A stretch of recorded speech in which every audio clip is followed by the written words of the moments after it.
পয়লা জুলাই থেকে শুরু হচ্ছে অন্নপূর্ণা যোজনার টাকা ঢোকা। আজ মুকুটমণিপুরে হুল দিবস অনুষ্ঠানে মুখ্যমন্ত্রী জানিয়েছেন, পয়লা জুলাই যোগ্য উপভোক্তাদের ব্যাংক অ্যাকাউন্টে অন্নপূর্ণা যোজনার টাকা পাঠানো শুরু হবে।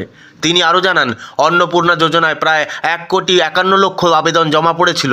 তার মধ্যে যাচাই বাছাই করে 1,20,00,000 বেশি আবেদনকারীকে অন্তর্ভুক্ত করা হয়েছে।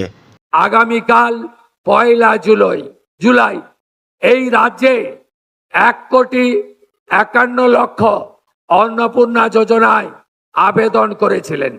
আমরা স্কুটিনি করে প্রায় 1,20,00,000 বেশি দিদি আর বোনের নামকে আমরা নথিভুক্ত করতে পেরেছি। এদেরকে আগামীকাল আমরা 3,000 করে টাকা অ্যাকাউন্টে ট্রান্সফার করব। 1,20,00,000 দিদি এবং বোন। এর মধ্যে আপনারা শুনলে খুশি হবেন, 5 লক্ষ আমাদের আদিবাসী দিদি এবং বোন আছে।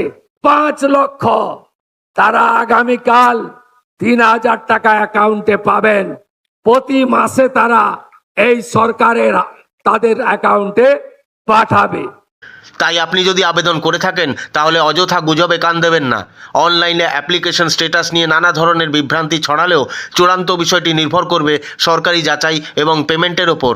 কোনো অচেনা লিঙ্কে ক্লিক করবেন না, কাউকে ওটিপি শেয়ার করবেন না এবং টাকার বিনিময়ে কোনো কাজ করিয়ে দেওয়ার প্রতিশ্রুতিতে বিশ্বাস করবেন না। অন্নপূর্ণা যোজনা ও অন্যান্য সরকারি প্রকল্পের নির্ভরযোগ্য আপডেট সবার আগে পেতে সাবস্ক্রাইব করে সাথে থাকুন।